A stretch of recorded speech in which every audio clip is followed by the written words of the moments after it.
Okay, so let's talk about how to use your voice effectively on a podcast.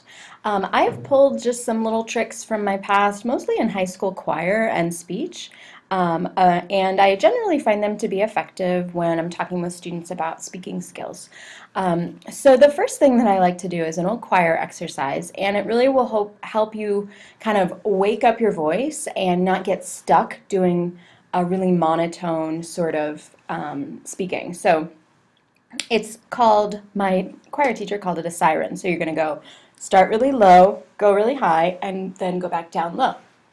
It's the kind of thing little kids love to do, but teenagers hate. Listen to me.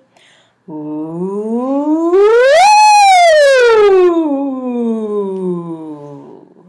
So everybody can do that. Boys and girls can do that. So now you try. Pause the video, teacher, while they make their siren noises. So as silly as you might feel, it really is important to remember that you have highs and you have lows, and you might use them for different reasons. For anger or intensity, you might be lower, or higher, you might be excited, okay? And you don't have to do that really super high thing. All right, so the next thing I want to talk about is rate and pausing, okay? So I'm just going to read out of a little textbook here. But I like to have people practice going really fast with no pausing, just to kind of think about what that sounds like. This is the kind of conversation you join when you report research to a community of scholars, whether lighter than air or not. When you enter into this scholarship with them, you must imagine them having this conversation with you in your minds. Okay, so you can see that's clearly too fast. So you try going really fast. Read your podcast super fast.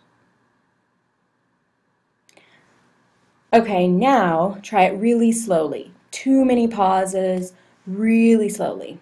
That is the kind of conversation you join when you report research to a community of scholars, whether lighter than air or not.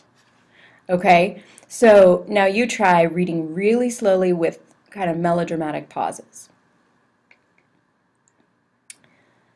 Okay, now the real pitch or the real rate and pausing that you want is somewhere in between. Maybe something like this. That is the kind of that is the kind of conversation you can join when you report research to a community of scholars, whether lighter than air or not. When you enter into the scholarship with them, you must imagine them having this conversation with you in their minds.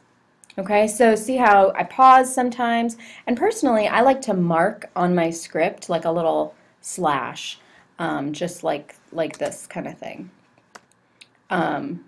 to mark when I'm going to pause.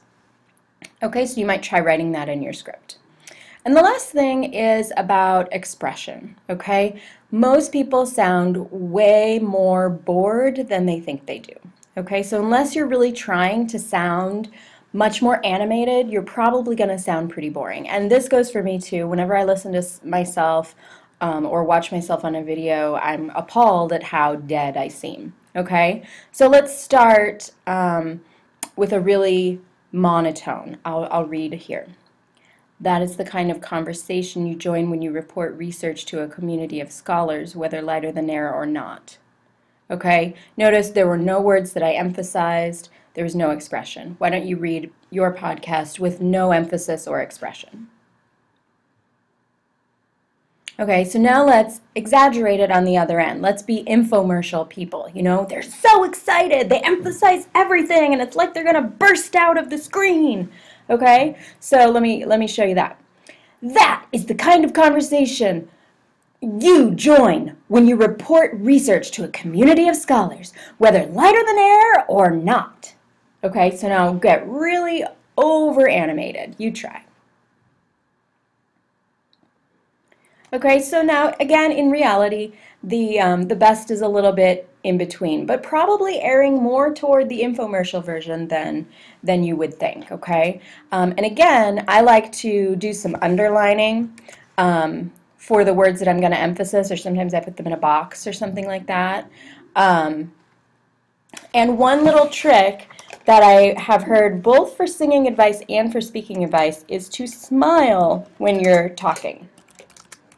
It just raises your expression. It raises the tone of your voice generally, and Americans tend to speak too low, lower than is natural. Okay, so let me give you an example of something that might be nice, combining all of these different things. That is the kind of conversation you join when you report research to a community of scholars, whether lighter than air or not. When you enter into this relationship with them, you must imagine them having this conversation with you in their minds. Okay? So I was smiling. You sound positive. Of course, if you have a different tone, you might want to, be angry or more intense. But still, you want to have that strong expression and emphasis. All right? So go ahead and practice.